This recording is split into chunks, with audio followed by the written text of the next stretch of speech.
Alors, bonsoir mesdames et messieurs, bienvenue à la séance du Conseil du 9 juin 2026.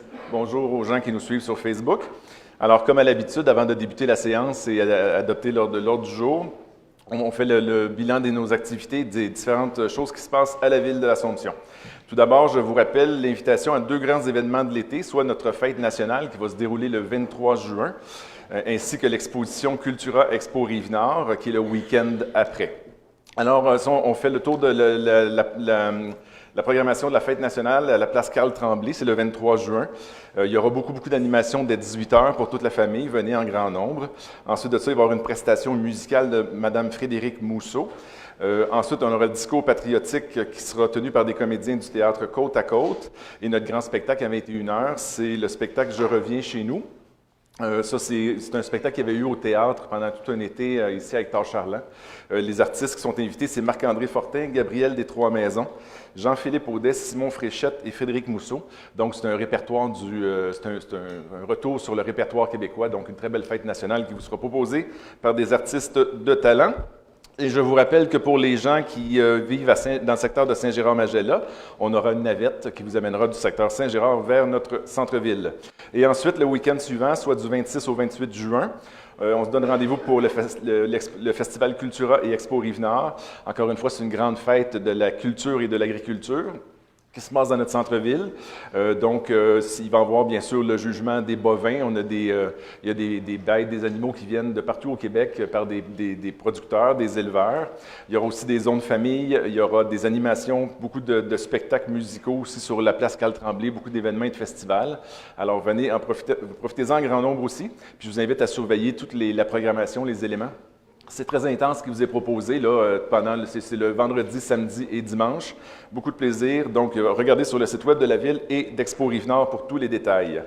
On vous rappelle, dans le cadre du Festival Cultura, il y a aussi le 28 juin, c'est la grande course de boîtes à savon qui se déroule sur la rue Sainte-Anne, tout juste à côté du Collège de l'Assomption, dans la descente. Alors, on invite les familles à s'inscrire, à bâtir votre propre boîte à savon, si vous le souhaitez le faire. Sinon, il y en aura qu'on peut vous prêter, qui est proposé par la Ville aux différents commanditaires. Alors, tous les détails sur le site de exporivenord.com. Vous avez peut-être pu voir sur les médias sociaux, il y a 2 semaines, on est allé à Sept-Îles pour inviter l'ensemble de la population des jeunes du Québec, parce que l'Assomption sera l'hôte de la grande finale de secondaire en spectacle. C'est une première fois dans l'Anaudière, on est bien heureux de ça. Donc, c'est 1000 élèves, c'est les plus grands artistes de chacune des écoles secondaires du Québec qui vont venir ici, chez nous à l'Assomption. Ils vont dormir dans nos écoles secondaires. Ensuite de ça, il va y avoir des ateliers, puis il va y avoir 3 grandes scènes pour des spectacles. C'est pas juste les gens qui ont un talent culturel qui se produisent, mais aussi tous les jeunes qui souhaitent développer les arts de la scène, comme devenir éclairagiste, devenir régisseur et tout ça. Bon, on leur fait vivre un stage pendant 3 jours des métiers de la scène, différents métiers de la scène qui sont offerts. Alors, ça va être un super beau week-end. Avec les parrains, tout ça, on s'attend à une visite d'environ 5000 personnes. On est bien équipés à l'Assomption pour se voir. On a des beaux équipements culturels. Alors, on va les mettre à la disposition puis faire briller notre ville. Alors, ça va être du 27 au 30 mai 2027. On va installer dans les prochaines semaines des voiles d'ombrage au parc Léo-Jacques. C'est une demande qu'on avait depuis plusieurs années, particulièrement sur le terrain de pétanque. Là. On a un groupe d'environ 120 personnes qui jouent régulièrement à la pétanque, puis c'est exposé au gros soleil. Les arbres n'ont pas encore grandi qu'on avait plantés. Alors, on va mettre des toiles d'ombrage qu'on va pouvoir retirer l'hiver aussi, puis ça va permettre un petit peu de zone d'ombre en période de chaleur pour les gens qui utilisent ce parc. Alors, ça devrait être installé sous peu. Ensuite de ça, des travaux qui sont attendus, ça va être au coin du boulevard L'Ange-Gardien Nord et du rond-point du Jour, où il y a le McDo, le Tim Hortons et tout ça. On a des roulières importantes là, sur le boulevard L'Ange-Gardien. Tous ceux qui vont chercher leur café au Tim ou au McDo, on a tendance à renverser nos cafés. Ça va être réparé dans les prochaines semaines. Fait que ce soir, on va donner le contrat pour réparer ça. C'était des travaux que j'avais souvent des demandes à savoir quand est-ce que ça serait réglé, alors ça va se faire sous peu. Un important chantier qui va débuter, qui est prévu le début pour le 15 juin, donc la semaine prochaine, c'est la rue Saint-Étienne, pardon, c'est une vieille rue qu'on a à l'Assomption, c'est un changement important, des investissements importants, c'est plus de 10 millions de dollars le contrat qu'on donne, on a une subvention à hauteur de 80 pour faire ces travaux-là, mais on va changer toutes les infrastructures en dessous. tout. Puis ceux qui connaissent bien la rue Saint-Étienne, le défi, c'est que c'est des bâtiments patrimoniaux. Les solages sont collés sur la rue, alors ça ne sera pas un simple chantier. Et ça va être échelonné sur 2 ans. Donc, on va faire cette année, on va faire de la rue Marguerite-Bourgeois à la rue du Pont, donc le pont Ried-Séguin. Puis l'année prochaine, ça va être de la rue de Ried-Séguin jusqu'à, de mémoire, à Dorval. Alors, ça sera la deuxième partie du chantier l'an prochain. Alors voilà, c'était les quelques informations que je voulais vous passer avant la séance. Je me dirige de ce pas pour amorcer l'ordre du jour.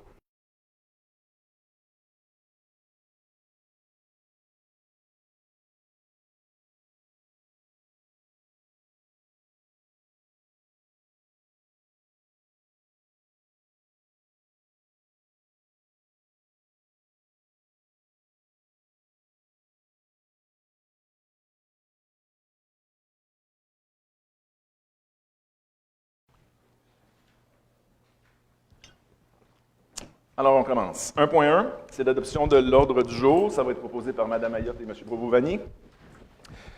En 1.2, c'est le procès-verbal de la séance ordinaire du 12 mai 2026, donc proposé par Mme Saint-Hilaire et M. Gagnon.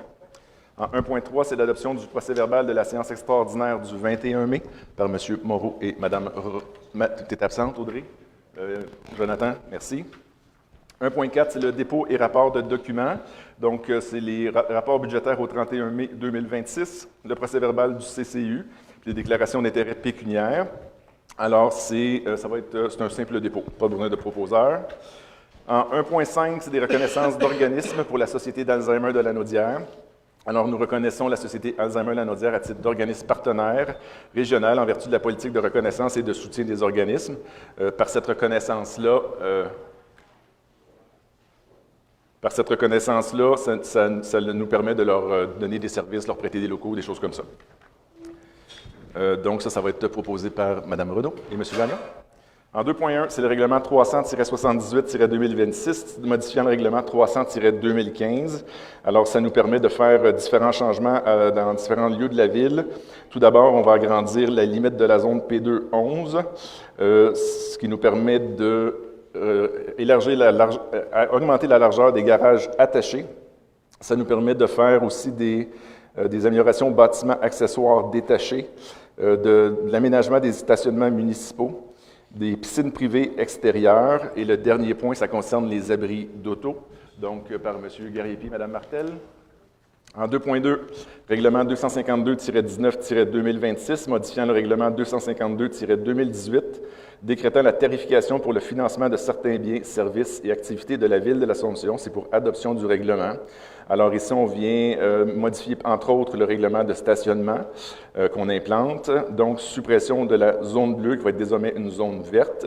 Modification de la gratuité du stationnement de 15 à 30 minutes. On rajoute un service de gratuité de vignettes virtuelles pour les employés de nos commerçants du centre-ville et des précisions relatives à la célébration de mariage civil par un membre du conseil municipal. Donc, ça nous permet de déterminer la rémunération qui est offerte aux célébrants. Alors, ça va être proposé par M. Provost-Vanier et Mme Ayotte. Donc, on demande le vote. Monsieur le greffier. On lève la main, ceux qui votent pour. Ça va? C'est bon. En 2.3, c'est le règlement 081-44-2026, amendant le règlement 081-2009 concernant la circulation, le stationnement et la sécurité publique afin de modifier différentes signalisations. C'est pour adoption du règlement. Alors, ça concerne encore une fois la politique de stationnement, les changements qu'on a énoncés, entre autres la suppression de la limitation de 2 heures dans la zone orange à partir de 17 heures. Il n'y aura pas de limite d'usage. Ensuite de ça, la gratuité des vignettes virtuelles pour les passes des commerçants. On va ajouter un interdit de stationnement sur un côté de rue, sur la rue Perrault, soit l'autre côté de la passerelle. C'est un engagement qu'on avait pris l'année passée auprès des citoyens lorsqu'on avait aménagé. Puis modification du montant des amendes pour les zones de stationnement tarifées. Alors, ça va être proposé par Mme Saint-Hilaire, Mme Renaud. Oui, M. Greffier.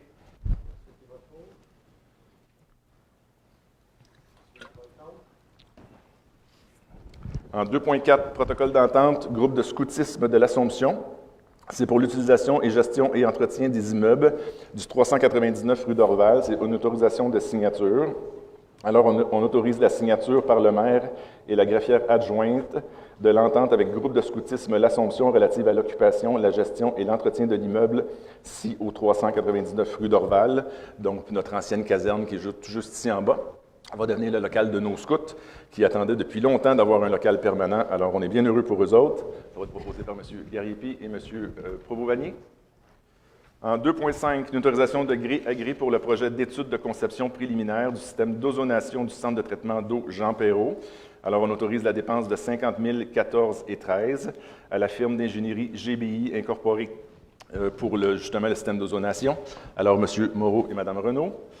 En 2.6, Mme Renaud, vous m'avez fait un signe, oui.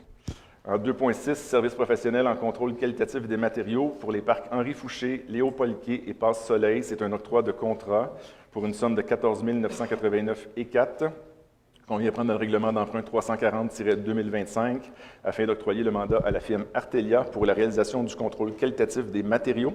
Alors, ça va être proposé par Mme Martel. Mme Ayotte, vous appuyez.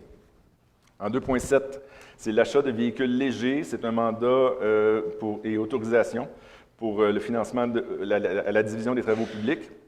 Alors, on achète 2 camions de modèle F250 XL au montant total pour les deux de 137 539 et 99, taxes incluses. Donc, Mme Saint-Hilaire et M. Gagnon. En 2.8, c'est l'approbation des fonds pour les travaux de planage et pavage au coin du boulevard Lange-Gardien-Nord et Pointe-du-Jour, ce que je vous ai parlé tantôt. Donc, les travaux vont nous coûter 245 104 et 97. Et l'entreprise qui a gagné la soumission, c'est Pavage JD.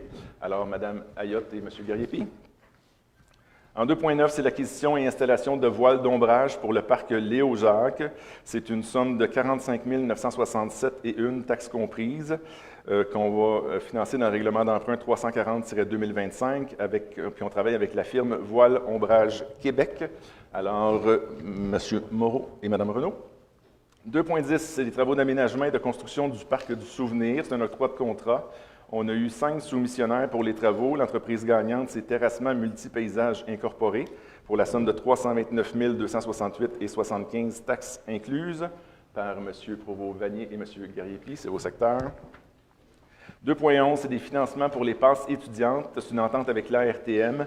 La Ville de l'Assomption va financer 25 des passes des étudiants du Cégep de l'Assomption ainsi que de l'Université du Québec à Trois-Rivières afin de favoriser le transport collectif plutôt que l'usage du véhicule.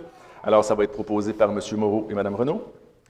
En 2.12, c'est le regroupement d'achat pour l'acquisition de véhicules légers pour l'année 2026-2027 avec le Centre d'acquisition gouvernementale du Québec. Alors, on s'inscrit dans ce regroupement-là pour avoir augmenté notre volume d'achat et souhaiter avoir des meilleurs prix. Alors, ça va être proposé par Mme Martel et M. Gariepi. 2.13, c'est des travaux d'aménagement et de construction de modules de jeux et sentiers du parc Hélène-Dupont. C'est un octroi de contrat. Le parc Hélène-Dupont, ceux qui ne le connaissent pas, c'est le nouveau parc qu'on construit dans le faubourg sur le rang Lachigain des commissaires, ce nouveau quartier-là. Il y avait un espace-parc qui était planifié et donc on construit ce parc-là. C'est 5 soumissionnaires, l'entreprise gagnante avec une somme de 1 150 338 et 50. C'est Terrassement Multipaysages Incorporé. Il faut savoir que ces travaux-là sont financés à même le fonds de parc. Alors, ça va être proposé par M. Gariepi, c'est chez vous, et Mme Ayotte, vous appuyez. 2.14, réfection des infrastructures pour le domaine Papin, donc c'est la phase 3. On octroie le contrat. Il y a eu 6 entreprises soumissionnaires. L'entreprise gagnante, c'est Construction Genesis Incorporée pour la somme de 10 992 175 et 22. C'est des travaux d'infrastructures complètes, infrastructures souterraines, réaménagement des rues et construction des nous. On a déjà fait les phases 1 et 2 dans ce secteur-là. C'est un projet de 45 millions sur 5 phases. Donc là, à ce moment-là, ici, on vient faire la 3e phase. Alors, voilà, c'est M. Moreau et M. Gagnon. En 2.15, c'est une appropriation budgétaire pour l'acquisition de lampadaires solaires et de poubelles à 3 voies. Donc, c'est pour la piste cyclable du chemin du Golfe. On avait un tronçon qui était éclairé avec des lumières solaires après la montée Cormier, de mémoire. Et de montée Cormier jusqu'au au début du rang, il y avait une demande d'ajouter, parce que c'était sombre à certains endroits, donc on rajoute le même type d'équipement, c'est des lumières solaires, donc on n'a pas l'électricité à passer, mais ça va être quand même éclairé. On appelle ça des sentinelles, là. Alors, c'est un investissement de 82 000 $, taxes comprises. Ça, c'est chez Mme Renaud. Et M. Gagnon, vous appuyez. 2.16, c'est un octroi de contrat de gré à gré sur les plateformes numériques intégrées afin d'assurer la gestion et l'administration du stationnement. Alors, on donne le contrat à la firme Hotspot Parking Incorporée pour un montant de 116 412,19 taxes incluses. Donc, c'est un contrat de 2 ans à raison de 50 000 $ par année. Alors, voilà, ça va être proposé par Mme Saint-Hilaire. Mme Ayotte, vous appuyez. Demande de vote, M. le greffier.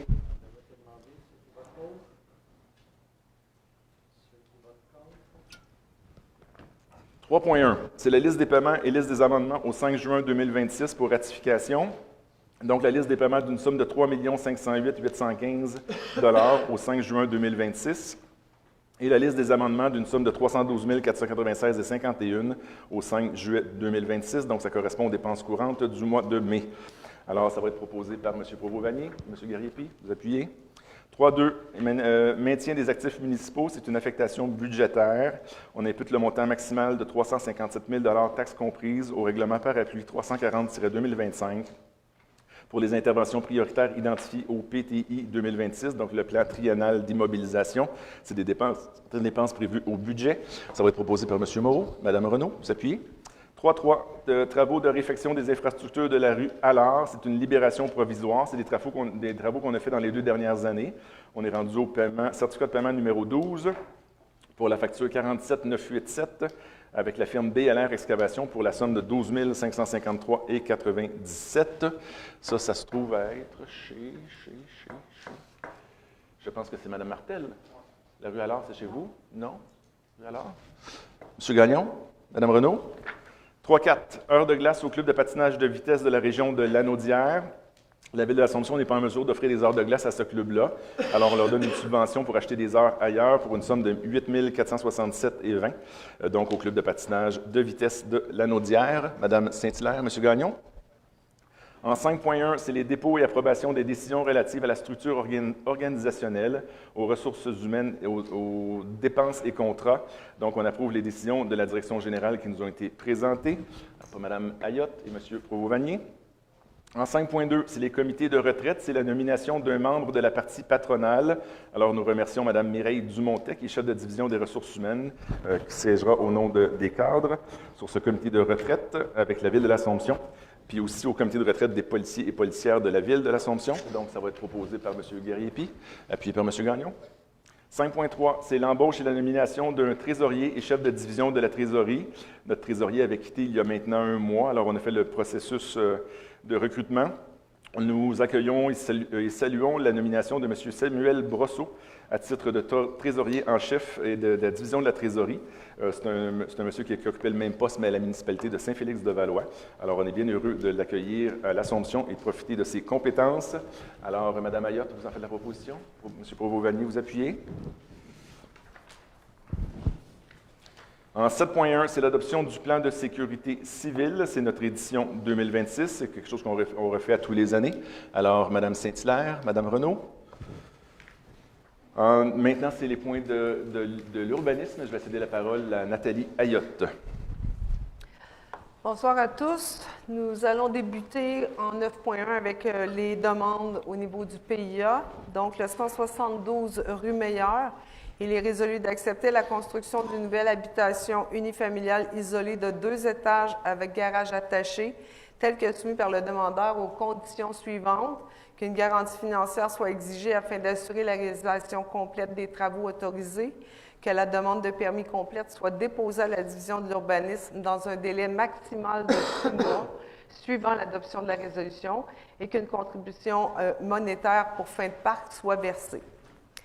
Le 362-366 boulevard de l'Ange-Gardien, il est résolu d'accepter la rénovation extérieure du bâtiment principal tel que soumis par le demandeur aux conditions suivantes: qu'une garantie financière soit exigée afin d'assurer la réalisation complète des travaux, que les conduits électriques situés sur la façade principale soient dissimulés derrière la corniche, que les portes et fenêtres soient munies de cadrage de couleur blanche et qu'il y ait des cornières sur la façade principale de couleur blanche.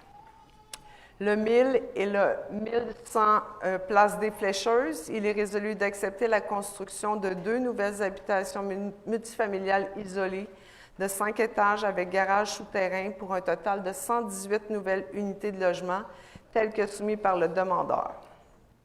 Le 551 rue de la Sainte, il est résolu d'accepter les modifications de l'architecture du projet accepté à la résolution du Conseil municipal numéro 2022-06-0349, ainsi qu'à autoriser le remplacement de la porte principale et des portes de garage de couleur noire telles que soumis par le demandeur. Le 1556 rue Papin, il est résolu d'accepter la construction d'une nouvelle habitation unifamiliale isolée de 2 étages avec garage double attaché, tel que soumis par le demandeur aux conditions suivantes: qu'une garantie financière soit exigée afin d'assurer la réalisation complète des travaux, que la demande de permis complète soit déposée à la division de l'urbanisme dans un délai maximal de 6 mois suivant l'adoption de la résolution et qu'une contribution monétaire pour fin de parc soit versée. Le 1111 boulevard de l'Ange-Gardien-Nord, le local 105, il est résolu d'accepter l'installation de nouvelles enseignes pour une nouvelle place d'affaires telle que soumise par le demandeur. Le 2335 boulevard de l'Ange-Gardien-Nord, il est résolu d'accepter la construction d'une nouvelle habitation unifamiliale isolée d'1 étage avec garage attaché, telle que soumise par le demandeur aux conditions suivantes: qu'une garantie financière soit exigée afin d'assurer la réalisation des travaux, que la demande de permis complète soit déposée à la division de l'urbanisme dans un délai maximal de 6 mois.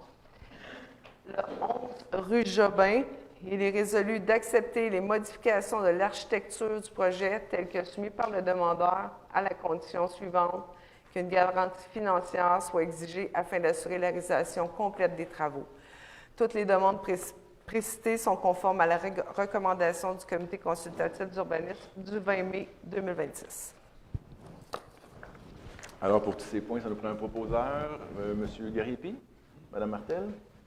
On s'en va à 9.2, Nathalie. En 9.2, il s'agit de demandes de dérogation mineure, donc pour le 675 rue Marcelet. Il est résolu d'accepter la demande de dérogation mineure qui consiste à autoriser la construction d'un nouveau bâtiment industriel dont la largeur de la bande de verdure aménagée le long des lignes de terrain adjacentes à un terrain occupé par un usage résidentiel au niveau du cercle de virage de l'allée de circulation serait de 2 mètres, alors que la largeur de la bande de verdure minimale prescrite par le règlement numéro 300-2015 est de 6 mètres, autorisant ainsi une dérogation de 4 mètres.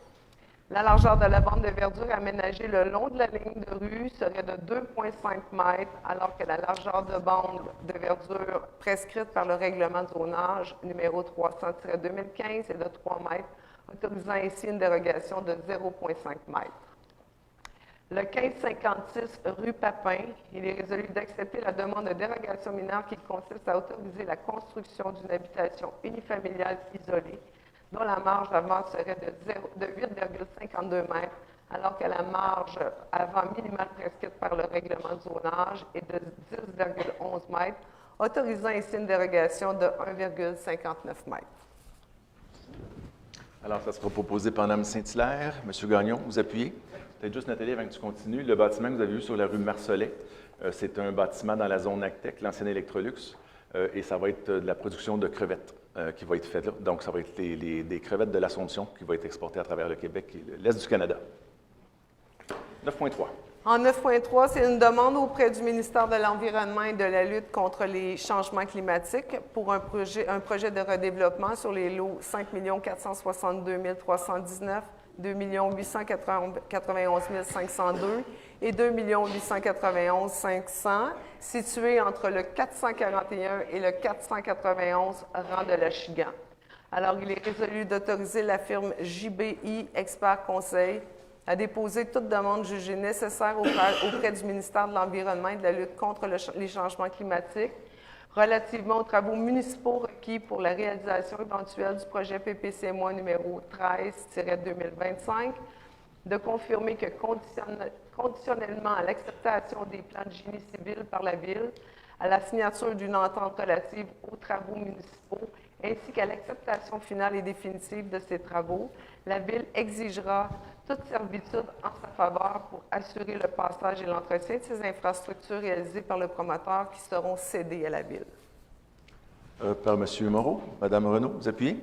9.4. En 9.4, c'est un PPCMOI au 26-22 boulevard de l'Ange-Gardien Nord. C'est pour l'adoption de la résolution. Alors, il est résolu d'adopter la résolution pour le projet particulier numéro 16-2026 et permettre, conformément au règlement numéro 308-2019 relatif au projet particulier de construction, de modification ou d'occupation d'un immeuble, l'implantation et la construction d'une habitation multifamiliale comprenant 9 logements sur le boulevard de l'Ange-Gardien Nord, précisément sur les lots 2 890 388, 2 890 389 et 2 894 238, le tout conforme à la recommandation du Comité consultatif d'urbanisme du 18 février 2026, et ce, aux conditions suivantes, qu'une garantie financière équivalente à 1 de la valeur totale des travaux de construction soit exigée, que les travaux soient débutés au plus tard 3 mois suivant la signature de l'acte de vente et qu'ils soient complétés dans les 24 mois suivant cette même date, que les plans et documents illustrant le projet soient joints au présent projet de résolution pour en faire partie intégrante, qu'en cas de non-respect de l'une ou l'autre des conditions imposées par résolution ou par le règlement numéro 308-2019, la présente résolution autorisant le projet particulier deviendra nulle et sans effet, et de décréter que le préambule fasse partie intégrante de la résolution. M. Garipi, Mme Martel. Et pour terminer, en 9.5, il s'agit d'une demande d'autorisation auprès de la CPTAQ.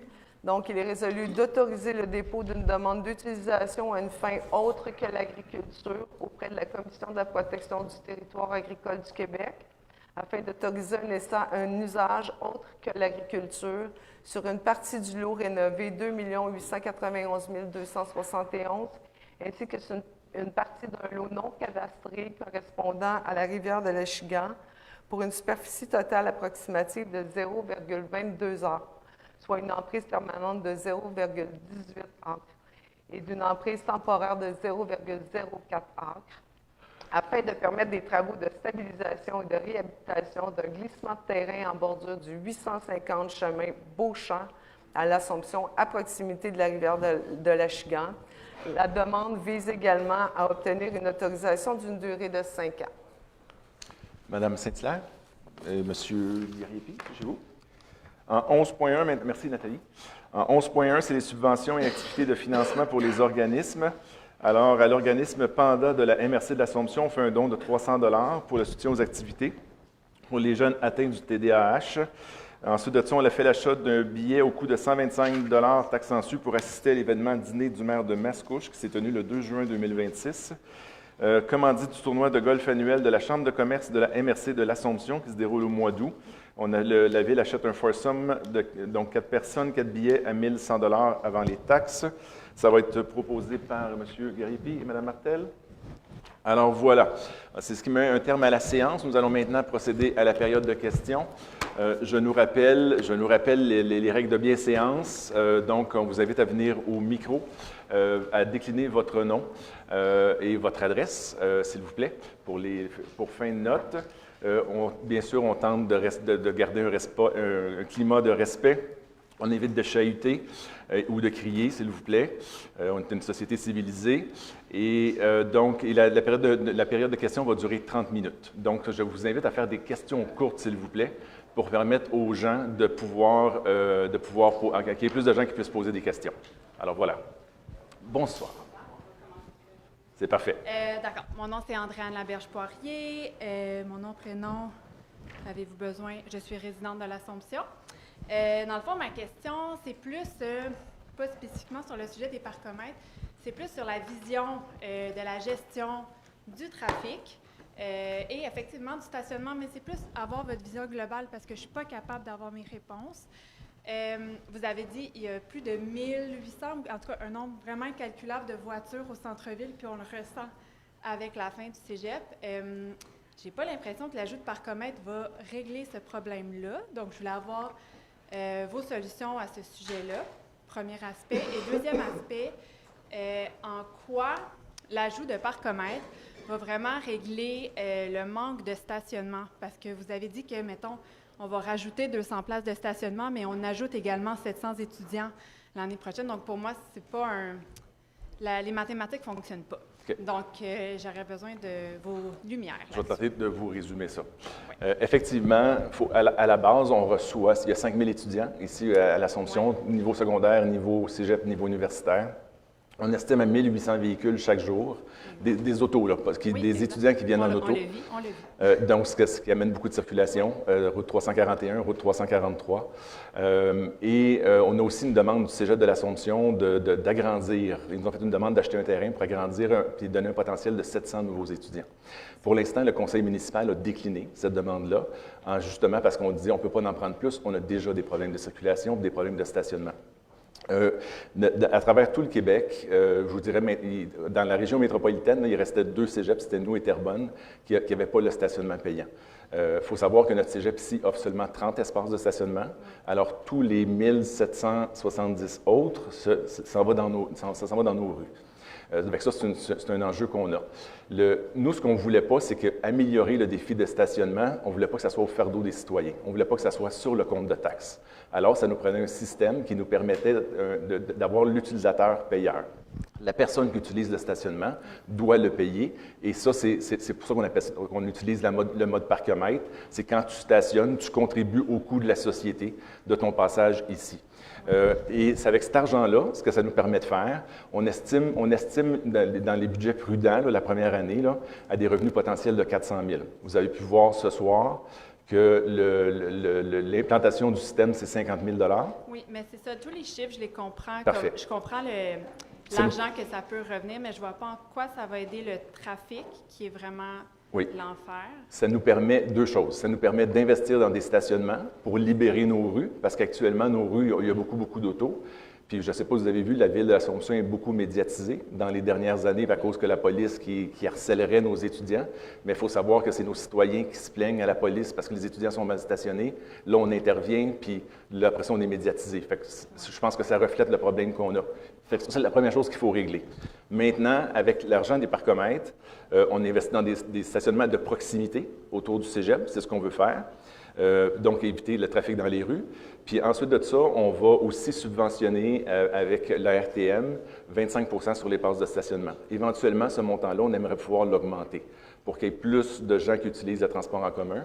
Le cégep tente d'implanter aussi depuis 1 an et demi une solution d'autopartage. Okay. Donc, entre un conducteur et un passager, de tenter de créer un match. Ça ne fonctionne pas très bien à l'heure qu'on se parle parce que les jeunes préfèrent être proches, avoir leur propre auto puis avoir leur stationnement. Okay? Nous, on pense que la contrainte du frais peut amener des changements d'habitude et c'est souvent comme ça que ça se fait. Donc, quand des stationnements sont implantés dans des communautés payants, ça l'incite vers le transport en commun, ça l'incite vers d'autres solutions. Une autre solution qu'on compte implanter, peut-être plus dans 1 an ou 2, c'est implanter des stationnements incitatifs à distance du centre-ville. Comme une navette. Comme une navette, mais ça, il faut savoir, la discussion qu'on devrait avoir avec le cégep, c'est qui va le payer. Fait que si le cégep ne veut pas la payer, la navette, bien nous, on espère avoir des revenus de stationnement pour le financer et ça serait la ville qui fournirait le terrain. Donc, encore une fois, on ne veut pas que ce soit des dépenses taxables pour le citoyen, mais basées sur l'utilisateur payeur. Puis dans le fond, le cégep, leur argumentaire, c'est qu'ils amènent énormément d'étudiants, puis ils amènent de la vie dans le... Puis c'est des utilisateurs aussi du centre-ville. Parce que, tu sais, nous, comme ville, on peut dire, ouais, bien, on ne veut pas payer pour votre stationnement, c'est vos étudiants, c'est vos utilisateurs, donc fournissez un stationnement. Fait qu'on dirait que je vois pas l'argument contraire du cégep qui dit, ouais, mais c'est vous la ville, c'est vous. Bien, vous savez, pour le cégep, c'était, comme je vous dis, c'était un des 2 derniers dans la grande région métropolitaine à offrir le stationnement gratuit parce que la ville prenait le fardeau. Donc, c'était un avantage concurrentiel pour eux. Nous, ça fait 10 ans qu'on leur demande d'améliorer les problèmes de stationnement. Ouais. Eux, ils retardent. Alors là, on n'a pas eu le choix d'imposer ce modèle-là. Okay. Puis actuellement, il faut savoir aussi que le gouvernement du Québec ne finance pas, dans la construction des cégeps, ne finance pas les espaces de stationnement. OK. Là, le fait qu'on impose ça, il semble avoir des changements de discussion parce que le cégep souhaite agrandir chez nous. Oui. Nous, je pense qu'on est une ville institutionnelle. Si on est capable, si on bâtit nos infrastructures en se donnant la capacité de les accueillir, je pense que ça peut être pertinent, mais ce n'est pas facile. Puis on n'est pas rendu là. Puis ça, je pense que ce sera un beau débat de société qu'on pourra avoir. Ouais. Est-ce qu'on veut l'avoir, cette nouvelle institution-là? On a une nouvelle université, on était tous heureux de l'accueillir, ouais. Puis on est fiers que nos enfants puissent grandir de la maternelle jusqu'au diplôme universitaire. On est content de ça. Puis là, on a un problème actuel.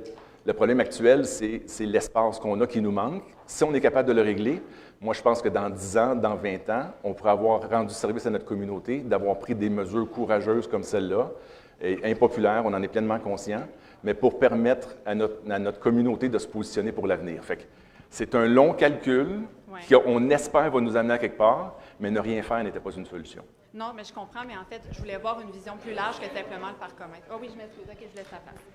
C'est bon, j'ai terminé. Merci.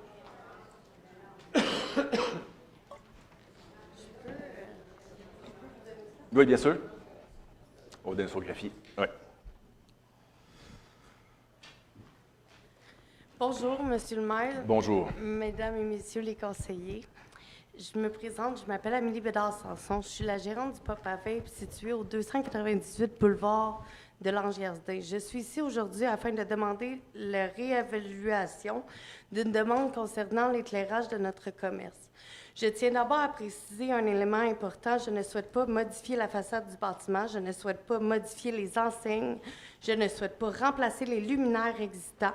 Je souhaite uniquement remplacer les ampoules actuelles installées par des ampoules roses. La structure du bâtiment demeurerait exactement la même. Les luminaires demeureraient exactement les mêmes. Les enseignes demeureraient exactement les mêmes.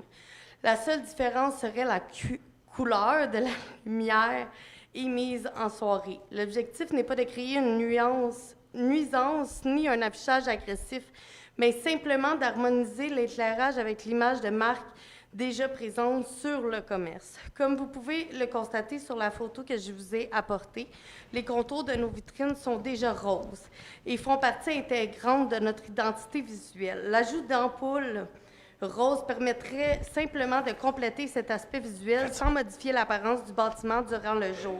Je comprends tout à fait l'importance de préserver l'harmonie du secteur et je partage cette préoccupation. Cependant, après mes vérifications, je n'ai trouvé aucun règlement indiquant que l'éclairage extérieur de commerce doit être obligatoirement blanc. Si une règle spécifique interdit les ampoules roses dans les luminaires existants, j'aimerais connaître l'article exact applicable afin de bien comprendre la décision. Dans ce cas contraire, je demande respectueusement que ma demande soit réévaluée en fonction de ce qui est réellement proposé, soit un simple changement d'ampoule sans modification de la façade des enseignes ou des lumières. Je vous remercie de votre temps et de votre écoute. D'accord. Mais merci honnêtement, je ne connais pas le règlement par cœur, les membres du conseil non plus. On entend votre demande. On va poser les questions à l'urbanisme qui nous explique c'est quoi le fondement du règlement. Puis le conseil peut être appelé à modifier un règlement si on considère qu'il n'a pas de sens, mais si ça fait du sens, on va vous expliquer pourquoi, puis vous donner réponse à vos questions sur le fondement du règlement, puis quel numéro d'article précisément. Fait qu'on va pouvoir vous revenir avec ça. OK, parfait. Okay? Votre conseiller, c'est M. Provost-Vanier. C'est lui qui va faire le suivi avec vous. OK, parfait. D'accord? OK, merci, madame. Bonsoir, monsieur. Bonsoir. Alors, mon nom est Benoît Laflamme, je suis un résident du Rond-Point du Jour Sud. Donc, Monsieur le maire, Mesdames, Messieurs les conseillers, je prends la parole ce soir au nom des citoyens du Rond-Point du Jour Sud. Dans un premier temps, j'aimerais je demande que la pétition, la demande citoyenne et la mémoire déposée ce soir soient versées aux archives de la séance et mentionnées au procès-verbal. Alors, j'ai 4 copies. Okay. Une pour Monsieur le maire, une pour le directeur général, Martel, et une pour le greffe. D'accord. Donc, le point suivant, depuis plusieurs semaines, notre secteur rural subit un passage intensif de camions lourds pouvant aller de 24 à 30 passages à l'heure. soit un camion lourd à tous les 2 minutes. Et ça commence souvent à 7 heures le matin, parfois jusqu'à 19 heures le soir. Sur une route fréquentée par des familles, des cyclistes, des piétons et des véhicules agricoles. Les citoyens constatent déjà une détérioration de la chaussée, des vibrations importantes, du bruit, de la poussière, ainsi qu'une diminution de leur sécurité et de leur qualité de vie. Selon les informations transmises récemment par Mme Martel, les travaux actuellement en cours pourraient prendre fin dans environ 3 semaines. Exact. 3 à 4, oui. On dépose ce soir une pétition, une demande citoyenne et en mémoire et demandons officiellement une confirmation écrite de l'échéancier réel des travaux actuellement en cours. Demandons également que le camionnage restant soit dirigé dès maintenant vers le réseau routier supérieur afin d'épargner davantage les résidents de Rang-Point-du-Jour-Sud. On demande également qu'aucune phase future de camionnage lourd ne soit autorisée dans notre secteur sans une étude préalable de circulation, de sécurité routière rendue publique. Que la Ville mette en place des mesures nécessaires pour protéger les citoyens, les infrastructures municipales et la vocation agricole du secteur. Les citoyens demandent simplement que les décisions futures soient prises avec transparence et que la sécurité des résidents demeure la priorité. Nous tenons également à réitérer clairement, Monsieur le maire et les conseillers, que le statu quo n'est pas une option qu'on va accepter. Monsieur le maire, la question, j'y arrive. Monsieur le maire, si les travaux se terminent effectivement dans 3 semaines, pouvez-vous, oui ou non, confirmer ce soir que la Ville exigera que le camionnage restant soit redirigé vers un itinéraire facultatif différent pour protéger les résidents de Pointe-du-Jour-Sud? Oui. C'est moi qui vous ai écrit cette semaine, c'est pas Mme Martel, c'est moi qui vous ai répondu. Oui. C'est la réponse que je vous ai écrite, je pense, c'est 4 à 5 semaines. 4 semaines. C'est en début de semaine. C'est en début de semaine, c'est ça. Là, ça, c'est une estimation de fin de travaux, OK? On a bon espoir que ce soit cette date-là, mais après ça, sur un chantier, on peut avoir des inconnus, on peut rencontrer des problèmes, on peut rencontrer des choses. Ça fait que ça va être difficile pour moi de m'engager à dire c'est-tu 4 semaines, 3 semaines et demie. Dans le fond, ce que nous, on parle de façon régulière, c'est avec l'entrepreneur, à savoir de, respecter les contraintes de vitesse. Le trafic devrait avoir baissé en termes de volume de camions parce que l'excavation est pratiquement terminée. Et on a augmenté les services de sécurité. Donc, on a rajouté 2 radars portatifs. La surveillance policière, on fait une vérification chaque jour des interventions, comme je vous ai écrit. Mais les camions, il faut qu'ils passent à quelque part. Puis c'est un chantier qui appartient à la ville. Fait que ce n'est pas des gens qui viennent de l'extérieur passer dans notre ville. Ça fait que si je ne les fais pas passer chez vous, il faut que je les fasse passer dans un autre quartier. Donc, ça va être d'autres citoyens qui vont venir présenter un inconfort ou une insatisfaction que je comprends et respecte, mais vous comprenez qu'on ne peut pas éviter ça. Puis, ce n'est pas la ville qui décide où l'entrepreneur va porter la terre. Comme vous le savez, c'était la Bleuetière dans votre cas, qui est au bout de votre rang à vous. Puis si on les fait passer par le réseau supérieur, mettons qu'on répond à cette demande-là, je vous l'avais partagé, je pense, là, mettons qu'on les fait passer par l'autoroute, après ça, il faut demander l'autorisation à la Ville de Lavaltrie. Fait que j'appellerai mon collègue Christian là-bas pour dire « Hey Christian, j'ai des problèmes, mes citoyens ont des problèmes avec la circulation, accepterais-tu de la prendre chez vous? » Je pense qu'ils vont me dire non. Comme nous, on a dit non à la Ville de l'Épiphanie récemment pour ne pas qu'on prenne le camionnage du chemin sur la route 341, par respect pour nos citoyens. Donc, je voudrais vous répondre oui, je voudrais vous satisfaire, mais ça serait irresponsable de notre part de vous donner cette réponse-là. On ne peut pas vous donner ces garanties-là. Qu'est-ce qu'il y en a des phases subséquentes? Ce soir, on a donné le contrat de la phase 3. Donc, l'entrepreneur, dans les prochaines rencontres, l'entrepreneur va nous dire où est-ce qu'il va déposer les terres de notre chantier. Je vous rappelle qu'on travaille dans nos rues. Il va nous dire où est-ce qu'il va déposer les terres qui sont excavées. Puis à partir de là, on va connaître les itinéraires des routes. La discussion qu'on avait eue avec les citoyens, c'est de se dire de mieux vous informer. C'est-à-dire que de travailler en amont avec vous, ça, c'est le genre de choses qu'on a pris bonne note, puis qu'avec les prochains quartiers qui seront touchés par ça, on pourra améliorer ça. Juste mentionner 24 à 30 passages de camions à l'heure l'heure, dans une journée. C'est énorme. Sur 10 heures, dans une journée que vous dites où il y a moins de passages, c'est beaucoup de camions, ça. C'est beaucoup, beaucoup de camions. Sur 10 heures, ça fait 250 passages. Je suis d'accord. Avez-vous une idée de quelle est la vie de ces gens-là? Oui, mais c'est quoi notre alternative, monsieur? Bien, des faire traverser, des faire passer ailleurs. Il existe un autre chemin, je suis convaincu de ça. Il n'y a pas que ce chemin-là, ça se peut pas. Non, mais non, monsieur, c'est un quartier qui part de notre centre-ville, qui part du domaine Papin, c'est au cœur de notre ville, il faut qu'il passe dans nos rues, là. Oui, je comprends, mais sur un rang qui n'a même pas d'accotement, il n'y a pas d'espace pour des cyclistes, il n'y a pas d'espace pour personne. Pourquoi avoir passé sur ce chemin-là? C'est vraiment, vraiment dangereux. Mais nous, on est clair là-dessus. On croit que c'est irresponsable de poursuivre ce chantier. Mais non. C'est que vous êtes opposant, c'est enregistré, il va y avoir un mort, il va y avoir un accident mortel. Nous, comme citoyens, qu'est-ce qu'on va faire avec vous? On va-tu vous poursuivre ou allez-vous vous défendre avec les avocats de la ville qui sont payés par nous? Parce qu'il va y avoir un accident, c'est certain, je vous le dis. OK. Mais, C'est très monsieur, aidé. je comprends.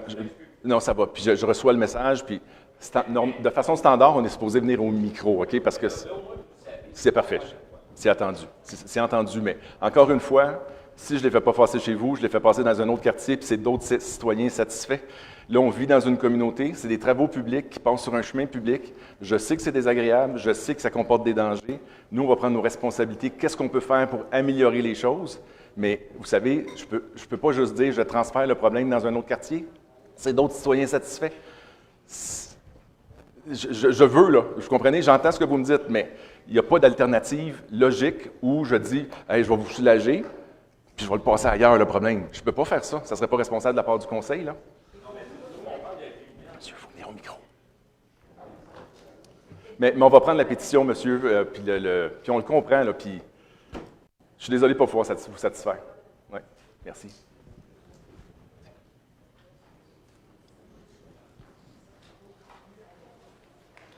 Mon nom est André Taillon, place Bonjour, M. Taillon. Saint-Ours. Je n'ai pas une question, salutations à vous tous. Chut, s'il vous plaît. J'ai pas de question aujourd'hui, c'est un commentaire que j'ai à passer. On reste dans le silence, s'il vous plaît, mesdames et messieurs. Allez-y, monsieur. Même si la politique de stationnement est adoptée ce soir, permettez-moi de donner mon opinion sur le sujet. Allez-y. Elle s'éverra peut-être dans le futur lors de d'éventuelles modifications s'il y a lieu. Le début du problème de stationnement dans la soumission a débuté en 1998, lorsque le collège fut acheté par le ministère de l'Éducation à l'époque, Mme Paulette Marois. Au cours des années, le terrain original du collège a subi plusieurs expansions de tout genre, laissant finalement peu de place, comme on en a parlé tantôt. Ce qui reste, c'est où ce qui étaient les 4 terrains de tennis dans le temps. Exact. C'est ça. Avec tous les ajouts qui ont eu lieu, il y a eu sûrement des devis qui ont dû être présentés à la ville. Comment ça se fait qu'on n'a pas prévu à ce moment-là des stationnements?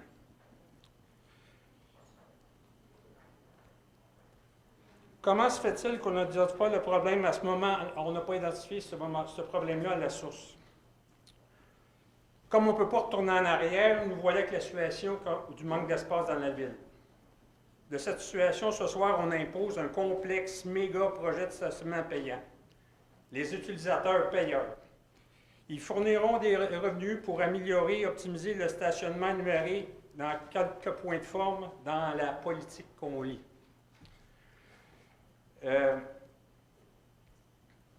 Les revenus utilisateurs-payeurs, pour moi, se divisent en deux groupes. Allez-y. À tort, les visiteurs, puis les citoyens. Selon moi, les vrais payeurs devraient être les usagers du collège, puis le ministère de l'Éducation. Tantôt, vous avez répondu à une question qu'ils peuvent pas, ils peuvent se... Aux infrastructures, ils ne peuvent pas, effectivement. Ouais. Ils ne veulent pas, je vais dire ils ne veulent pas. Si on fait des pressions politiques pour qu'ils veulent, mais actuellement, la loi ne le permet pas. Fait que ça répond à une des questions.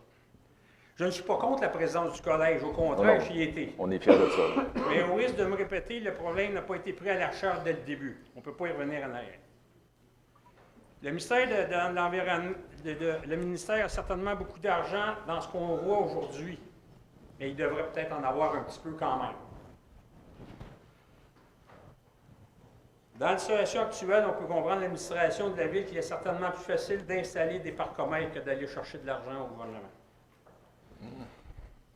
C'est une bonne idée de faire payer les utilisateurs payeurs, mais est-ce qu'on s'abat sur le bon groupe?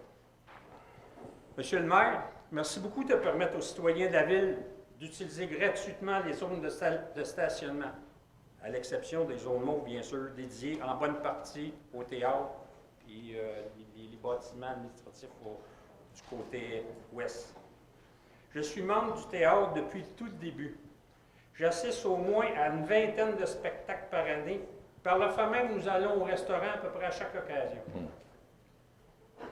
Lors de spectacles, souvent, l'artiste qui est là nous demande combien de personnes qui viennent de l'Assomption. Quelques dizaines. Tout ceci pour dire que les zones mauves devraient être gratuites en tout temps pour les résidents sans grande perte de revenus pour la municipalité. J'aimerais donner mon opinion sur un dernier point. Passé 17 heures, lorsque les activités du collège sont réduites à grand niveau, les usagers du collège ont majoritairement libéré les espaces de stationnement. Pourquoi les visiteurs qui viennent à l'Assomption, au restaurant, au théâtre, marcher sur la passerelle, voir la place Carl-Tremblay, voient les tarifs de passer de 1 à 2 $? Parce qu'on vient de passer du bon temps à l'Assomption, on doit payer plus cher.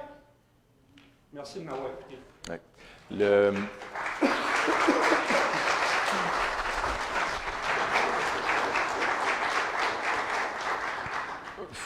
Faut savoir que le tarif à la base était de 2 $, puis que le 1 $, c'était un tarif étudiant de jour. Donc, c'est le tarif de 2 $, puis c'est le tarif moyen dans les périodes dites commerciales. Il faut savoir aussi que dans la deuxième version qui a été présentée la semaine dernière, dans les améliorations qui ont été, ça avait été entendu ce commentaire-là. Et il faut savoir que maintenant, il y a juste le boulevard L'Ange-Gardien qui est payant. Donc, si le visiteur choisit la proximité de son restaurant, il aura à payer le 2 $. Mais si toutes les petites rues, la zone verte, là, toutes les petites rues demeurent gratuites. Ça fait que le visiteur aura toujours l'option de la gratuité. Fait qu'il faut arrêter de propager la nouvelle que maintenant les visiteurs doivent payer. C'est pas ça. Les visiteurs ont l'option de la gratuité ou d'avoir à payer pour être à plus grande proximité. Je vous écoute.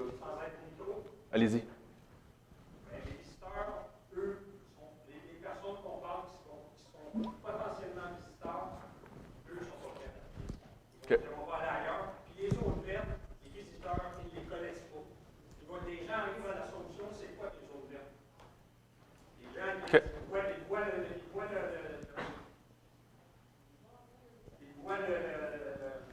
boulevard L'Ange-Gardien, puis c'est tout. OK. Les autres vertes ne sont pas connus d'eux. Les gens vont s'en Mais monsieur, on va le vivre. OK, il y a différentes prétentions par rapport à ça. C'est pour ça que je dis que peut-être que l'avenir. Non, et c'est ça, mais puis je pense que comme communauté, laissons-nous le privilège de le vivre, de réévaluer. Nous, on a un comité avec les étudiants, on a un comité avec les commerçants, justement pour dire on va vivre, on va mesurer c'est quoi les impacts, puis on va s'adapter. Ça fait que c'est quelque chose qui est évolutif, là. On ne coule pas dans le béton, c'est pas fermé, il faut le vivre. Puis ensuite de ça, moi je pense que dans un an, là, tout le monde ensemble, on se fera un bilan d'où on est rendu, puis là on aura une vraie mesure de la pertinence. Oui, me chicaner, ça sera votre droit. Merci, monsieur. Bonsoir. Bonsoir. Mon nom est Ambre Lensau et j'habite au 21 rue Camille, à l'Assomption. Moi, ma question concerne un sujet dont on a parlé il y a plusieurs mois, concernant les consultations citoyennes. Oui. Vous m'avez répondu plusieurs fois, vous, monsieur le maire, ainsi que monsieur Desjardins, que les consultations citoyennes, vous les faisiez lors de la sortie de politique. Exact. Est-ce que c'est bien le cas? La politique de stationnement est une politique. Il n'y a pas eu de consultation, il me semble.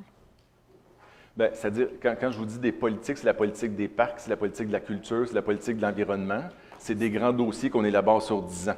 Ce n'est pas une politique sur un simple projet. Mais oui, effectivement, c'est quelque chose qu'on pourrait faire. Nous, on considère que, vous savez, on rencontre des commerçants depuis maintenant 3 ans sur le dossier. On rencontre dans les cafés citoyens, on partage les idées. Au départ, ce n'était pas très réceptif sur le projet. À chaque fois, on amenait un nouveau concept, une nouvelle idée pour mesurer l'acceptabilité. Fait que ça en est des formules de consultation. Puis je pense que les deux derniers mois ont prouvé, par toutes les modifications qu'on a apportées dans le projet, que justement, on était à l'écoute de notre population et de savoir justement que bien, ça ne plaît pas, on est capable de s'ajuster puis de faire les choses. Et ça, c'est un travail en continu. À tous les mois, on va continuer à faire ça, on va continuer à se parler, puis on va faire évoluer le dossier. Comme je disais à monsieur précédemment, ce n'est pas quelque chose qui est coulé dans le béton, c'est quelque chose qu'on doit vivre, qu'on doit s'adapter, puis qu'on va faire évoluer. C'est quand même étonnant de sortir une politique et ensuite de faire des consultations, de faire des discussions avec les gens. Parce qu'au Café citoyen du 21 avril, vous nous avez dit, ça, on va aller de l'avant, vous pouvez le changer dans la forme, etc. Donc oui, vous l'avez changé dans la forme, effectivement. Ouais. Sauf que toutes les préoccupations que les citoyens et les commerçants ont amenées, pourquoi ne pas avoir fait ça avant ? Je ne m'attends pas à une réponse, je fais juste questionner en fait la démarche. C'est votre droit. Et puis, je trouve ça vraiment dommage de devoir aller faire des pressions citoyennes et des pressions au niveau des commerçants pour pouvoir faire évoluer certaines choses. Parce qu'au final, si nous n'avions pas eu cette discussion par rapport à la banque d'heures, par exemple, et puis ça de façon informelle, parce qu'en soi, nous n'avons pas eu de débat public et nous n'avons pas eu de vote par rapport à tout ça, vous avez changé d'avis, mais si nous n'avions... On a amélioré, oui. Pardon? On a amélioré, je pense. Oui, vous l'avez amélioré, mais sur quelle base? Dans le sens où... Des commentaires citoyens. Oui, mais pas de façon officielle. Il n'y a pas eu une consultation officielle qui a été faite, un appel à tous qui a été fait pour dire qu'est-ce que vous en pensez, comment on peut le changer avec vous. D'accord, je reçois votre message, madame. Merci. Merci à vous.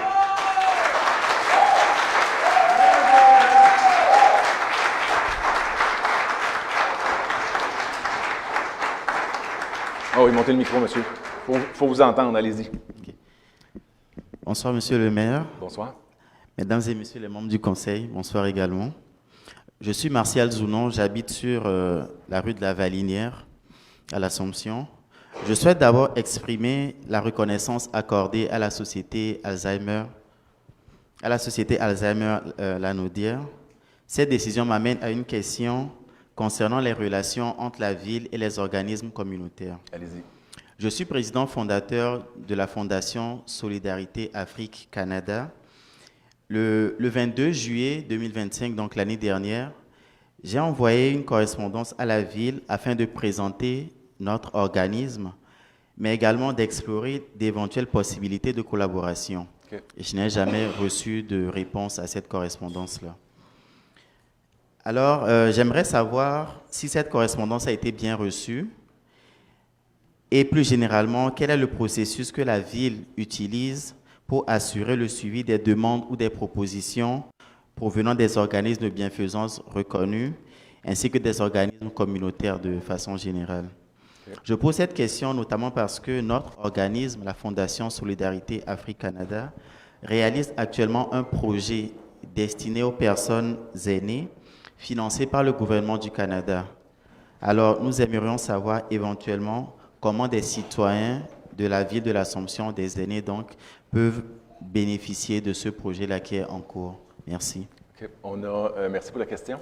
On a une politique de reconnaissance des organismes. Okay, donc, c'est défini. Ça va même été développé en collaboration avec les organismes à l'époque, en forme de consultation. Et donc, je vous invite quand vous envoyez, normalement, il faut l'envoyer au bureau du citoyen. Puis je vous invite toujours à mettre votre conseillère. Dans votre cas, c'est de la Valinière. Vous m'avez dit la rue, hein? Dans votre cas, c'est Mme Saint-Hilaire. Mettez votre conseillère en processus. Nous, ça permet à votre élu de votre quartier de faire un suivi avec l'administration si votre dossier chemine ou pas. Okay. Ça fait que ça serait la bonne façon. Fait que peut-être le renvoyer, votre demande. Là, surtout, vous me dites c'est juin 25 que vous avez envoyé ça, hein? Juillet. Fait que ça va être difficile pour nous d'aller revérifier. J'imagine. Je suis prêt, vous êtes d'accord? Okay. Puis donc, refaites la demande. Mettez Manon en copie conforme dans votre envoi au bureau du citoyen, puis on fera un suivi avec vous. Puis on va voir de quelle façon vous inscrivez dans la politique pour vous reconnaître comme organisme. OK. Je ferai selon ce que vous avez dit. Merci beaucoup. Merci, monsieur. Alors, il nous reste 2 minutes. Ça risque d'être notre dernière question. Monsieur le maire, je vous demanderai, s'il vous plaît, la possibilité de permettre aux gens qui sont derrière moi, qui sont venus ici et qui ont fait preuve d'un esprit démocratique, de pouvoir bénéficier de poser des questions. Entendu, monsieur.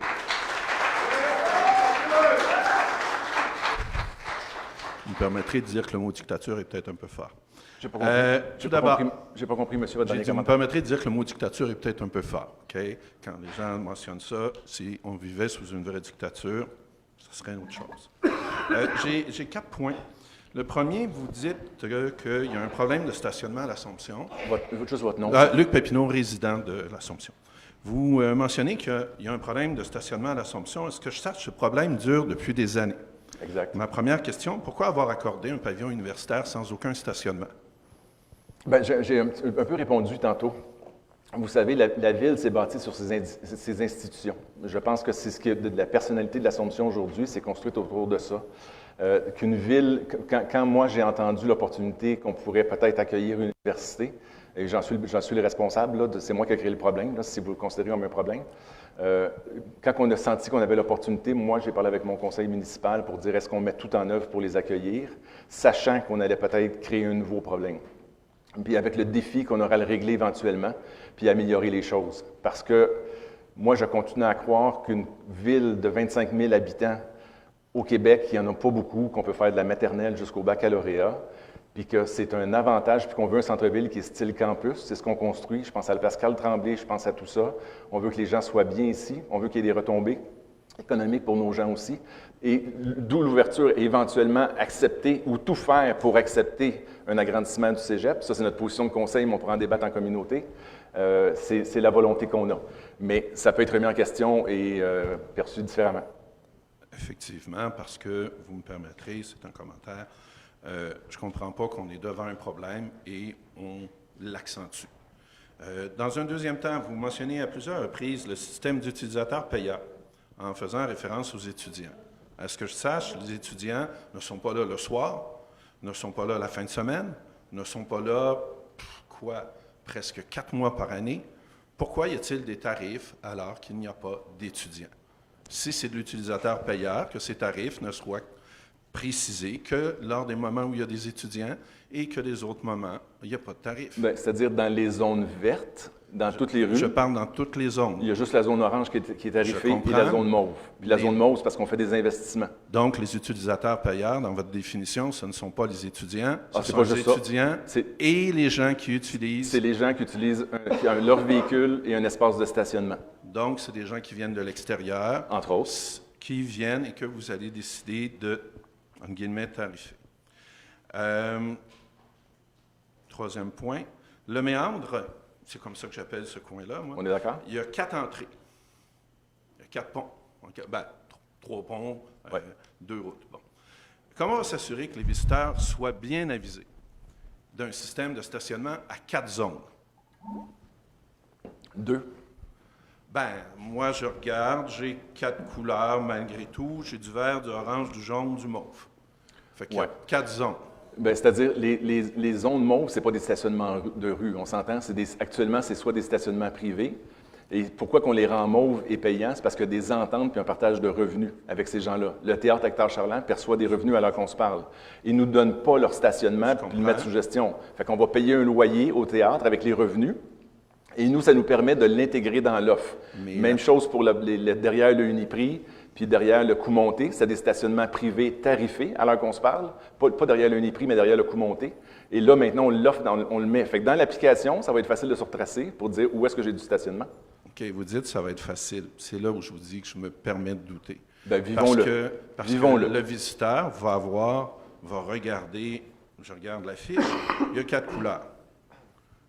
Il n'a pas toutes les connaissances que vous avez. Et je suis désolé, là, moi, j'ai un petit bac en communication, puis je regarde ça, puis je me dis, bon.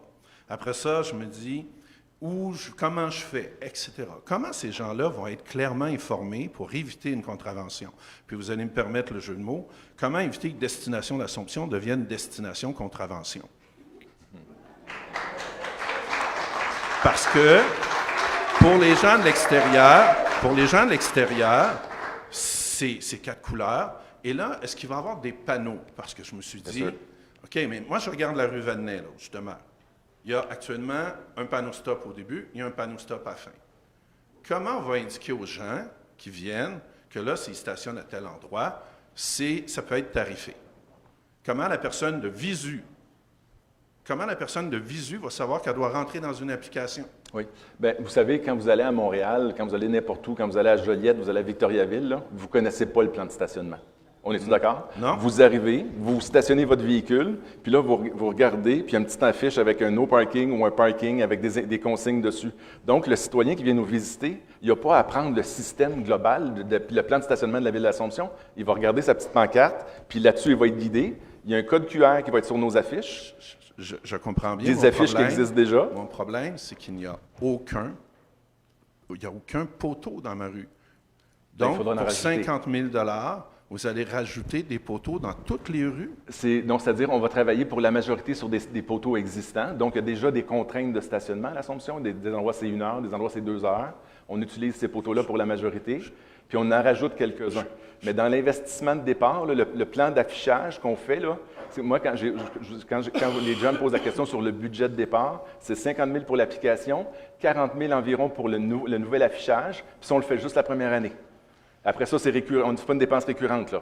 Je comprends, mais je vous invite à marcher dans le secteur, là. Les seuls poteaux qu'il y a, c'est des stops. Oui, mais monsieur, sur la rue, entre autres, je pense, là, je ne veux pas me tromper, sur la rue Vadnais, de mémoire, il y a une demande des citoyens de mettre juste un côté de stationnement. Fait que là, il faut qu'on installe des poteaux sur votre rue parce que votre rue est pas assez large pour faire deux allées de stationnement. Tout à fait. Puis ça, c'est la demande de vos voisins. Ça fait que des poteaux, vous allez en avoir, fait qu'on pourrait utiliser ce poteau-là. Mais ça va rentrer dans le 50 000 ça n'excédera pas. Honnêtement, si on travaille avec les poteaux qu'on ajoute dans le programme de restriction des stationnements dans votre rue parce que c'est pas assez large, je n'aurai pas à payer le poteau, puis l'homme qui va le planter, je vais juste rajouter une petite pancarte en tôle. Là. Fait que ce ne sera pas un gros montant, je pense. On verra à l'usage. Oui. Si vous me permettez un dernier point, c'est mes premiers contacts avec la démocratie municipale. J'ai travaillé à l'Assemblée nationale comme stagiaire, mais j'ai fait quand même un an. J'ai aussi été impliqué dans mon syndicat. Je trouve la démocratie municipale très difficile. Okay. J'ai même siégé sur un conseil d'établissement d'école. L'ordre du jour est disponible 1 semaine à l'avance. Les documents sont fournis aux gens qui le demandent. Un conseil d'établissement scolaire a plus de contraintes que vous en avez. Et ce n'est pas méchant ce que je vais vous dire. Mais actuellement, en n'ayant pas consulté de façon formelle les citoyens, vous avez braqué davantage les gens que faire partager votre vision. Je ne dis pas que ce que vous avez fait, je dis pas que votre projet est bien ou mal. Je dis que la façon dont vous vous êtes pris, vous avez braqué les gens. Et monsieur, on reconnaît ça, puis on aurait pu faire mieux là-dessus. Vous avez tout à fait raison. On se Alors, les rend compliqués. Je me demande pourquoi aller de l'avant encore s'il y a autant de tensions autour de ce projet. Pourquoi pas dire on va faire un moratoire d'1 mois, on va faire 2 consultations formelles pour vraiment écouter les gens. Il y a quand même une centaine de personnes, je suis surpris. Et vous l'avez dit vous-même, ça vous a permis d'améliorer le projet. Pourquoi ne pas utiliser les citoyens pour améliorer le projet? Vous savez, au début, quand j'ai vu qu'il y avait des espaces verts qui allaient devenir des stationnements, je me suis dit, est-ce que c'est ma ville qui va bétonner des espaces verts et qui, en même temps, achète des F-150 écologiques? Je vois 2 messages différents.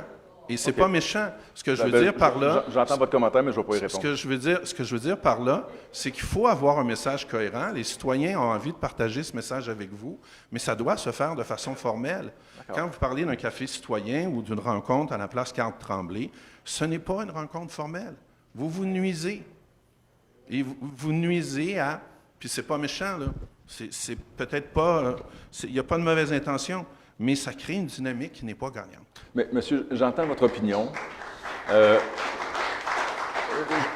ne la partage pas. Puis moi, ça fait maintenant 8 ans qu'on est des cafés citoyens. Il y a beaucoup de gens qui apprécient la démarche. Donc, je ne pense pas qu'on peut juger à quelque chose. Je ne pense pas que vous ayez participé déjà. Non, mais et je pense que peut-être le vivre, puis ensemble, améliorons-le ensemble, si vous voulez. Venez le vivre, puis améliorons-le. Impliquez-vous comme ça. Je termine. Ce n'est pas une démarche formelle. Au même titre qu'on peut dire qu'une pétition faite sur Changes n'est pas une démarche formelle. Okay. Ça va. Vous devez être formel. Si vous demandez aux gens de l'être, vous devez l'être aussi. D'accord, monsieur, j'entends ça. Merci, monsieur le maire.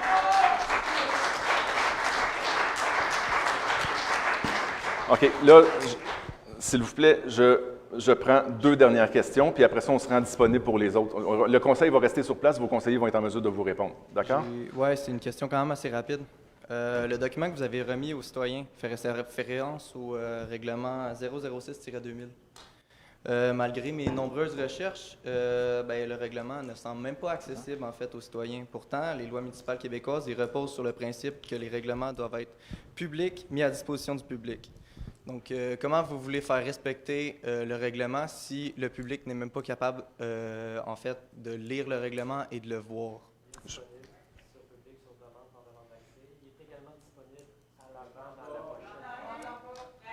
Donc, ce que notre greffier dit, c'est qu'il est disponible sur le site, il faut faire une demande à la ville, puis il est disponible aussi à l'entrée à la salle. Oui, à l'entrée, c'est juste écrit règlement 006-2000, ce qui est, en tant que tel, pour moi, en fait, un très grand manque d'informations.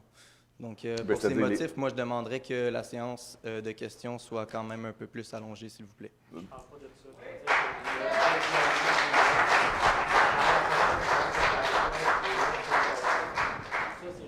Est-ce que j'entends? Ce que le greffier dit, on va peut-être prendre le micro, Jean-Michel. Juste dire que le règlement lui-même, en tant que tel, le texte est disponible pour consultation dans la pochette de la consultation des règlements. Le règlement au long. Ça ici, c'est juste un résumé qu'on a fait pour le rendre plus accessible à tout le monde. Ça va? Je pense que mon micro. OK, mais pourquoi d'abord, j'ai demandé à une de vos employés, qui est juste ici, je lui ai demandé en fait où est-ce que je pouvais avoir le règlement. Elle m'a répondu, j'en ai aucune idée, à le chercher sur la ville et tout, sur le site de la ville et tout. Elle me dit, j'en ai aucune idée. Donc c'est clairement un manque d'accès à l'information, monsieur. Monsieur, il y a 300 employés, là. Je pense pas qu'il y ait toutes les réponses à vos questions. Mais, monsieur... OK, c'est bon. Alors donnez-nous vos coordonnées. Notre greffier va vous contacter. Ben, c'est pas ce que je veux. C'est juste que la séance soit allongée. C'est ce qu'on vous offre. Merci, monsieur. Alors, je prends une dernière question. Après ça, on sera disponible les conseillers pour répondre par citoyen. Bonjour, mon nom est André Chartrand. Je demeure à l'Assomption, sur Rémy-Lachance. Première chose, j'ai un petit peu ajusté mes questions. Vous avez parlé que vous allez rencontrer, à propos du dossier des parcomètres, que vous allez rencontrer les institutions universitaires et les associations de cégep, rencontrer les commerçants. Pouvez-vous créer un comité de citoyens qui ont peut-être une perspective un peu différente? Oh, ça pourrait être intéressant. Et ça, un comité un peu... Je ne sais pas si c'est très formel ce que vous avez fait, mais au lieu de dire qu'il y a un comité de commerçants, un comité d'associations étudiantes, qu'il y ait en plus de ça un comité où ce sont des simples citoyens qui peuvent se présenter et faire voir leur perspective qui est certainement différente pour combler le dossier. L'autre chose, un petit peu dans le sens... de monsieur, j'aimerais ça demander qu'on mette l'ordre du jour et les documents afférents en ligne d'avance. OK. J'aimerais également... C'est 24 heures, la loi?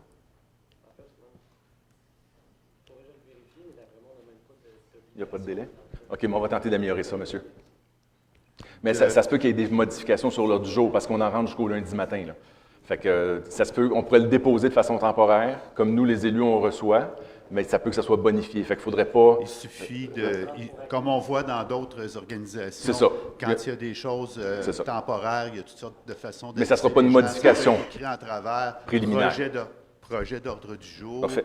Préliminaire. C'est quelque chose qu'on peut améliorer. C'est des choses assez faciles à faire.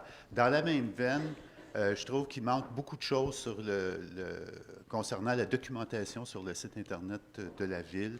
Certains règlements qu'on n'arrive pas à trouver, certains documents qu'on n'arrive pas à trouver.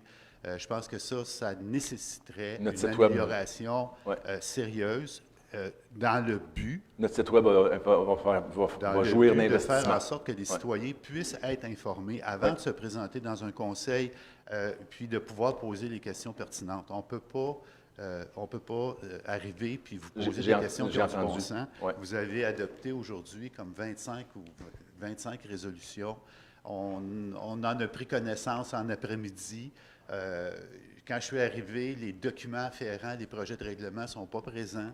Il n'y en avait plus. Puis même s'il avait été là, ce papier maintenant, je ne pense pas qu'il y a personne dans la salle. Peut-être certains parmi vous qui connaissaient bien les dossiers puis la mécanique peuvent lire ça puis savoir de quoi on parle au juste. Okay. Nous, vous défilez ça, puis on ne peut pas poser de questions. On ne peut pas s'informer. C'est pas possible de le faire. Fait que ça, c'est une autre chose que je voulais demander.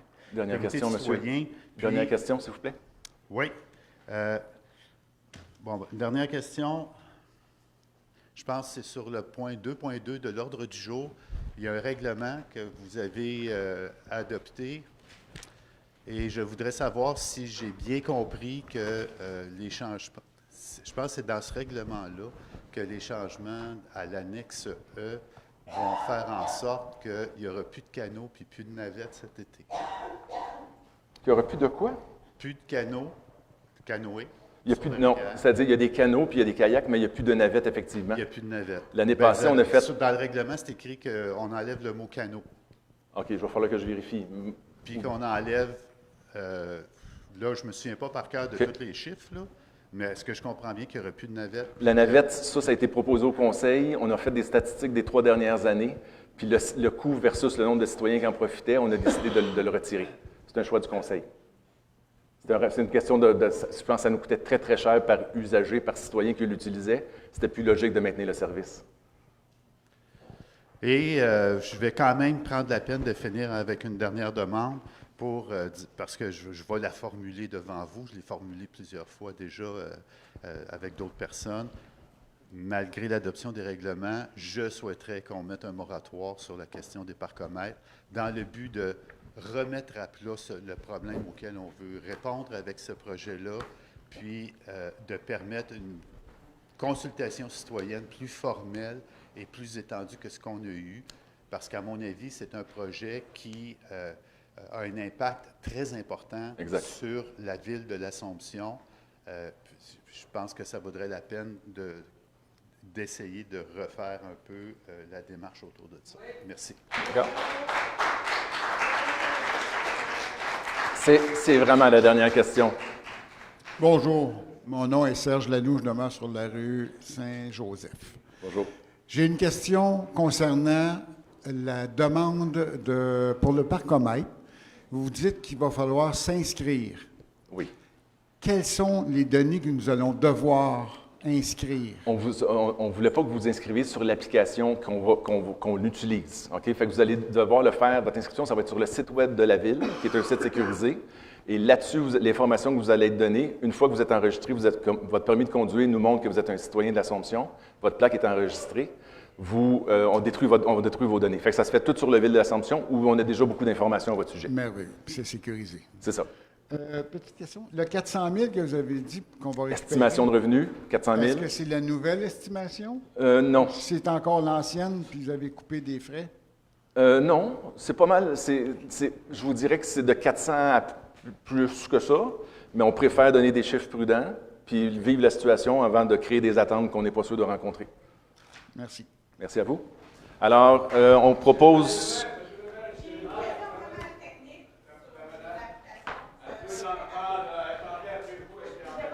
OK, mais regardez, là, je pense qu'on a... Bonjour, merci. Christine Lheureux, résidente de l'Assomption. On va le faire, madame, mais merci. Sachez qu'on s'étire, là. Oui, bien, tout le monde s'est étiré depuis 25 minutes, une demi-heure. Donc, je voulais savoir, là, vous avez parlé qu'on va aller s'inscrire sur le site Internet de l'Assomption. Est-ce que c'est vrai que là, c'est des voitures qui vont scanner les plaques, tout ça, ou est-ce que ça va être une surveillance humaine qui va vérifier d'après moi, ça va être un agent de stationnement qui va rentrer votre plaque dans un ordinateur, puis ça va dire si vous êtes un citoyen ou si vous avez un stationnement actif. Donc, nous, on n'aura pas besoin d'aller zigonner sur l'application quand on va... Exactement. Vous le faites une fois sur le site de la Ville, une fois par année, puis après ça, vous oubliez votre téléphone à la maison, il n'y a pas de problème. OK, parfait, merci. D'accord? Oui. Merci. Alors, levé de l'Assemblée, M. Gagnon et M. Moreau. Merci à tous. Bonne soirée.